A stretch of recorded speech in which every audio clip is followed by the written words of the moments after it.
Hello students, कैसे हैं आप सब लोग। आई होप आप लोगों की प्रिपरेशन जस्ट स्टार्ट होने ही वाली होगी। और जो भी स्टूडेंट्स क्लास 10th से क्लास 11th में ट्रांजिट हो रहे हैं और जेई की या फिर किसी या फिर ऐसे कैसे कह सकते हैं जेई की या नीट की प्रिपरेशन करने वाले हैं, तो उन सभी के लिए ये वीडियो इंपॉर्टेंट होने वाला है।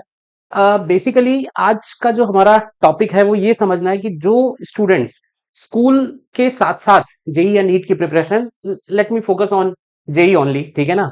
बट ऑल दो पढ़ाई दोनों की लगभग लगभग सेम ही है, ठीक है ना। तो उन सभी स्टूडेंट्स के लिए जो कंपटीशन की प्रिपरेशन कर रहे हैं अलोंग विद देयर स्कूल, तो देखो अगर हम जेई के बारे में सबसे पहले बात करें तो जो मेन कंफ्यूजन लोगों को लगता है कि यार स्कूल की पढ़ाई अलग चल रही है, कोचिंग में अलग चल रही है, तो हम उसको बैलेंस आउट कैसे करें। और ये बहुत बहुत इंपॉर्टेंट फैक्टर होता है स्टूडेंट्स के लिए जो साथ में स्कूल भी देख रहे हैं। मतलब हो सकता है मॉर्निंग में वो स्कूल भी जा रहे हो और इवनिंग में वो कोचिंग क्लासेस कर रहे हो। तो उन सभी के लिए ये बात बहुत इंपॉर्टेंट है समझ लेना कि अगर आप दोनों का बैलेंस बना के चलते हो, प्लानिंग करके चलते हो, जो बातें मैं आपको बताने वाला हूँ वो आप फॉलो करते हो, तो आप कंप्लीटली आप ऐसे देखिए आपके स्कूल में भी मार्क्स अच्छे आएंगे और आप जेई में भी सेलेक्ट हो जाओगे, ठीक है ना। तो देखते हैं हम लोग, सबसे पहला पॉइंट हमारा ये आता है कि जेई का सिलेबस और आपके स्कूल का जो सिलेबस है वो अलग बिल्कुल भी नहीं है, एग्जैक्टली सेम सिलेबस है। तो पहला मिथ तो ये हटा दो कि हमारा वहां पे कॉन्सेप्ट अलग है, यहाँ कॉन्सेप्ट एग्जैक्टली सेम है। सिर्फ होता क्या है कि भाई जैसे थ्योरी पढ़ाई गई या आपको कोई भी कंसेप्ट सिखाया गया, अब जैसे मैं फिजिक्स पढ़ाता तो मैं फिजिक्स में बात करूं, फोर्सेस के बारे में पढ़ा हमने, न्यूटन्स लॉज ऑफ मोशन के बारे में पढ़ा, तो एग्जैक्टली सेम टू सेम चीज आपकी स्कूल एग्जाम्स के लिए भी एप्लीकेबल है। फर्क कहां पड़ेगा? फर्क पड़ेगा सिर्फ प्रॉब्लम्स के आस्किंग पैटर्न पे। आस्किंग पैटर्न से मेरा मतलब ये है कि जेई के जो प्रॉब्लम्स होते हैं वो थोड़ा ट्विस्टेड होते हैं, बोलते हैं ना कि घुमा के पूछा जाता है। आपको लगेगा कि यार मेरा तो पूरा तैयार था और फिर मेरे एग्जाम में मार्क्स क्यों नहीं आए, क्योंकि वो स्ट्रेट फॉरवर्ड क्वेश्चन नहीं होते हैं। तो उसके लिए आपको रिगरस प्रैक्टिस की जरूरत होती है, जो आपको कोचिंग के मॉड्यूल और टीचर्स आपको बताएंगे साथ साथ। बट आपका साइमल्टेनियसली स्कूल भी कवर अप होता है, ठीक है ना। तो सबसे पहला कंफ्यूजन तो ये था कि सिलेबस दोनों का सेम है। 11th फिजिक्स के लिए स्पेशली बात करें तो फिजिक्स के लिए 11th का जो पोर्शन है ये आपका फाउंडेशन है। अगर आपका 11th स्ट्रांग नहीं है तो आप भूल जाइए कि 12th के टॉपिक्स में आप एक्सेलेंस कर पाएंगे। तो 11th इज फाउंडेशन, आप इसको हटा ही नहीं सकते हो। कुछ लोग ऐसा सोचते हैं कि नहीं हम 12th में तैयारी करेंगे या हम 12th पास के बाद तैयारी करेंगे, अभी नहीं करेंगे, तो उनके लिए दिक्कतें बढ़ने वाली हैं, दिक्कतें कम नहीं होने वाली है। तो you have to start now keeping few things in your mind, ठीक है। तीसरी सबसे इंपॉर्टेंट बात यह है कि आपकी प्लानिंग अगर सही से चलती है, मतलब आपने प्लान कर लिया है कि हमारा स्कूल का एग्जाम कब आने वाला है, हमारी कोचिंग में कब एग्जाम है, सिलेबस दोनों का एग्जैक्टली सेम है, हम लोग उसको दो दो बार पढ़ तो जरूर रहे हैं। भाई देखो कई बार होता है कि हमें स्कूल में टॉपिक अलग चल रहा है और हमारी कोचिंग में टॉपिक अलग चल रहा है, ये एक सबसे बड़ा फैक्टर है। और स्कूल का एग्जाम आ गया, जनरली देखो क्या होने वाला है, आप कहीं पे भी पढ़ रहे हो ऑल ओवर इंडिया, किसी भी इंस्टीट्यूट में हमारे साथ पढ़ रहे हो, हर जगह आपको एक प्रॉब्लम जरूर फेस करने को मिलेगी, स्पेशली फिजिक्स में। क्योंकि फिजिक्स 11th का बहुत फंडामेंटल है और जो कोचिंग के टीचर्स होंगे वो आप ऐसे समझिए कि वो उनको बहुत धीरे चलना पड़ेगा। मतलब जो सिलेबस का मूवमेंट है वो बहुत स्लो रहने वाला है। एंड डेफिनेटली आपके स्कूल का सिलेबस उससे फास्ट चलने वाला है, क्योंकि वो उतना डीप जाएंगे नहीं, ठीक है ना। फंडामेंटल्स पे वर्किंग कम होगी, हम लोगों को फंडामेंटल्स पे वर्किंग ज्यादा करनी है। तो डेफिनेटली आपका स्कूल सिलेबस हो सकता है थोड़े दिन के बाद, एक महीने बाद, डेढ़ महीने बाद थोड़ा आगे चल रहा होगा, है ना, कोचिंग का सिलेबस पीछे चल रहा होगा। ऑब्वियसली आपको मजा कोचिंग वाले टीचर्स के साथ ज्यादा आ रहा होगा as compare to your school teachers, ठीक है। अब इसमें फर्क कहां पे आपको करना क्या है, देखो आपको, अब आप स्कूल भी जा रहे हो, टाइम आप दे रहे हो स्कूल में, तो मैं तो ये कहूंगा कि आप जो भी स्कूल में टीचर आपको पढ़ा रहे हैं आप उनकी सारी बातें ध्यान से सुनिए, प्रॉपर उनके नोट्स बनाइए, ठीक है ना। अब आप ये सोचो ये सारी चीजें आपका एडेड एडवांटेज की तरह काम करेंगी जब आपको कोचिंग में सेम सिलेबस पढ़ाया जाएगा। मतलब सेम चीज जब आपको कोचिंग में पढ़ाई जाएगी, ऐसा समझो ना कि एक चीज आपको दो बार पढ़ने को मिल रही है, तो इससे बढ़िया क्या है, आपका रिवीजन भी हो रहा है। और सेकेंड टाइम जब आप पढ़ोगे तो आपका वो बोलते हैं ना कि और डीप में अंडरस्टैंडिंग होगी। तो आपका डबल काम जरूर है बट उस डबल को आप डबल बेनिफिट में जरूर बदलिए, ठीक है ना। ये पॉइंट आई होप मैंने आपको क्लियर किया।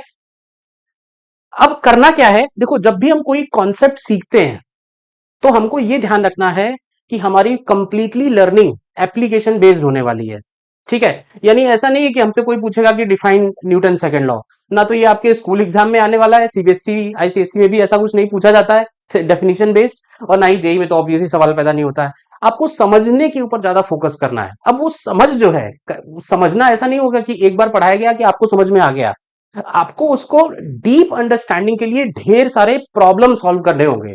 तो प्रॉब्लम सॉल्विंग एक ऐसी चीज है जो मैक्सिमम बच्चे उतना इफेक्टिवली नहीं कर पाते हैं जितना इफेक्टिवली उनको करना चाहिए।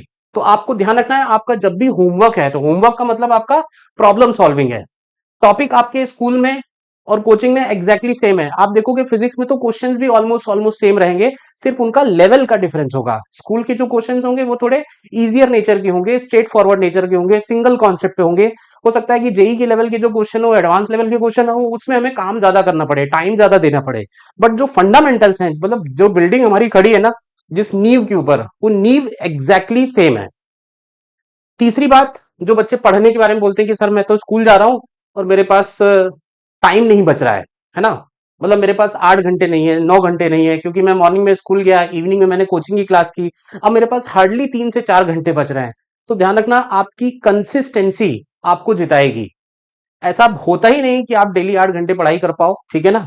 प्रैक्टिकली ऐसा पॉसिबल नहीं होगा। जिस दिन आप स्कूल जा रहे हो, आपको 7 घंटे की, 7 आवर्स की स्लीप आपको लेनी ही लेनी है। इससे कम पे तो कॉम्प्रोमाइज करना ही नहीं है, क्योंकि अगर आपने नींद पे कॉम्प्रोमाइज किया तो आपका ब्रेन, बोलते हैं ना, अल्टीमेट लेवल पे, हाईएस्ट एफिशिएंसी पे काम नहीं करेगा। तो sleep is very mandatory. School जब, जिन जिन जिन दिनों पे हमको स्कूल जाना है, वो स्कूल भी मैंडेटरी हो गया। कोचिंग क्लास मिस नहीं करनी है, सारे क्लासेस आपको लाइव लेक्चर्स करने हैं। अब अगर इतना करने के बाद, थोड़ा बहुत टाइम अपने आप निकालने के बाद, आपके पास, मैं कहूं, जिस दिन स्कूल जा रहे हो, अगर आपके पास 2 घंटे भी बचते हैं सेल्फ स्टडी के लिए, तो it is very very good. आपको एवरेज, ऐसे समझो, पूरे वीक का एवरेज आपको 4 से 5 घंटे का निकालना है। अब मान लेते हैं कि 5 डेज स्कूल है, तो आपके पास 2 दिन कंप्लीटली बचते हैं। तो वीकेंड्स को आप बोलते हैं ना कि एक अपॉर्चुनिटी की तरह यूज करिए। हमारा थोड़ा बहुत होमवर्क बैकलॉग हो गया, उसको कंप्लीट करिए। टॉपिक्स जो चल रहे हैं उनको रिवाइज करने की कोशिश करिए। टाइम को वेस्ट नहीं करना है। देखो, ये 2 साल आपको, बोलते हैं ना कि बहुत सारी चीजों का सेक्रीफाइस करना पड़ेगा, है ना। आप कुछ गेम वेम खेलते होगे, मोबाइल पे टाइम वेस्ट करते होगे, लेट से, आप एकदम छोड़ दीजिए। अगर आपको जेई में अच्छी रैंक लानी है, किसी अच्छी आईआईटी में पहुंचना है, तो आप ये समझ लो, आपको इन सब चीजों को कंप्लीटली, बोलते हैं ना कि 2 साल के लिए मैं बिल्कुल सेक्रीफाइस कर रहा हूं।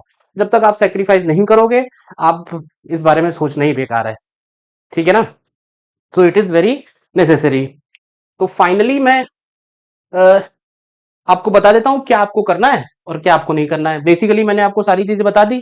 सिलेबस एग्जैक्टली सेम है, आपको 2 बार पढ़ाया जा रहा है, तो आपको 2 बार पढ़ना है। आपका इससे एडेड बेनिफिट होगा, जब आप कोचिंग में वो टॉपिक खत्म कर लोगे, तो आपका सिलेबस मच पार बेटर, मतलब बोलते हैं ना कि अंडरस्टैंडिंग बहुत अच्छी लेवल पे होगी। कौन कौन सी चीजें अवॉइड करनी है, ठीक है ना। एक ऑलरेडी एक वीडियो मैंने पहले भी बनाया था कि कौन कौन सी चीजें आपको अभी फिलहाल देखनी है, कि भाई कोचिंग सेलेक्ट करते समय, एडुकेटर सेलेक्ट करते समय, ठीक है ना। तो वो सारी चीजें आपने देखी होंगी, ठीक है। बाकी मैंने आपको इसमें भी थोड़ा सा ब्रीफली बता दिया है। एक छोटा सा अनाउंसमेंट और है। अ, अभी हमारा एक बैच लॉन्च हो रहा है, which is going to start from 19th। And जो बच्चे हमारे साथ इसमें जुड़ना चाहते हैं, जो बच्चे हमारे साथ इसमें जुड़ना चाहते हैं, वो इस वीडियो के डिस्क्रिप्शन में आपको एक लिंक मिलेगा। आप उस लिंक पे जाके ये पर्टिकुलर सब्सक्रिप्शन बाई कर सकते हो। इस सब्सक्रिप्शन में आपको, ये एक प्लस सब्सक्रिप्शन है, जिससे आपको अनअकैडमी के सारे बैचेस का एक्सेस मिलता है। नॉट ओनली वन बैच, सारे बैचेस का एक्सेस मिलता है।